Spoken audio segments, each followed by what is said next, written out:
I think that the main direction that I would like to keep steering the magazine in, and I guess steer it um, in more, even more pronouncedly in that direction, is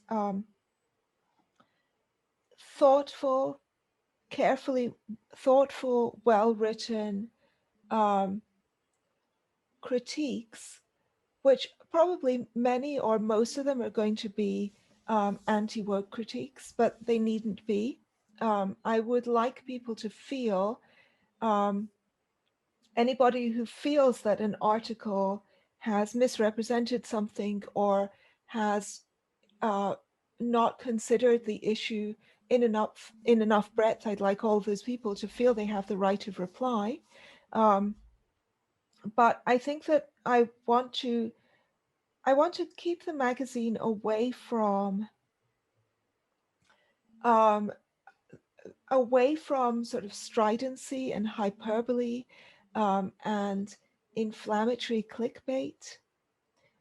I really would like us to be persuasive rather than posturing or denunciatory. Um, so I'm hoping that it will be um, calm, thoughtful, nuanced pieces. And my general approach as a copy editor has been to calm people's writing down. um, that when people are saying those people on the other side are fucking idiots, I'm like, let's change that to, if we look at this from another perspective, we may find that X and Y. Um, I don't. I'm not interested in escalating the culture war. But I also don't want our writers to shy away from controversial topics. I don't want them to quote unquote read the room, as they always say on Twitter.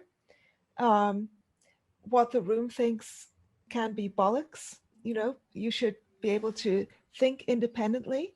Um, I would like people to be high decouplers, i.e., to take each idea one at a time on its own merits instead of getting afraid because the idea might be associated with dodgy people or might be adjacent to something that's wrong.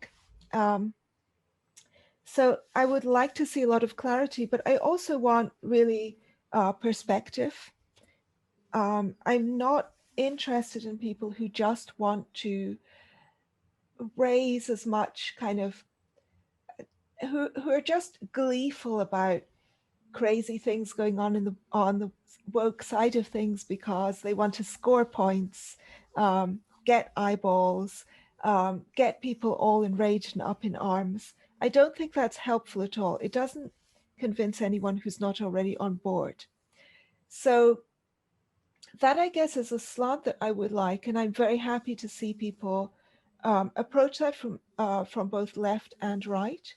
And I also want I really want perspective to be retained. So I'm very more than happy for people to talk about things that are important or interesting that don't have a culture war slant at all. I'd like to expand our international section.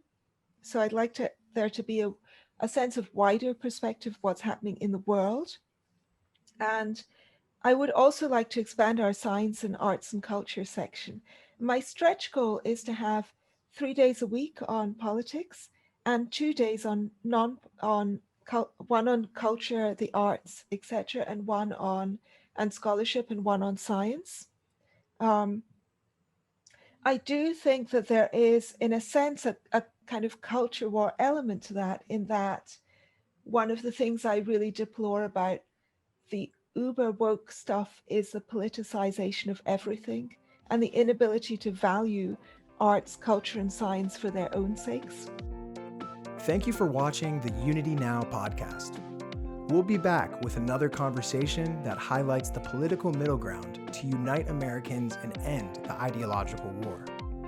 In the meantime, we'd love to hear from you. Please comment below and hit that subscribe button.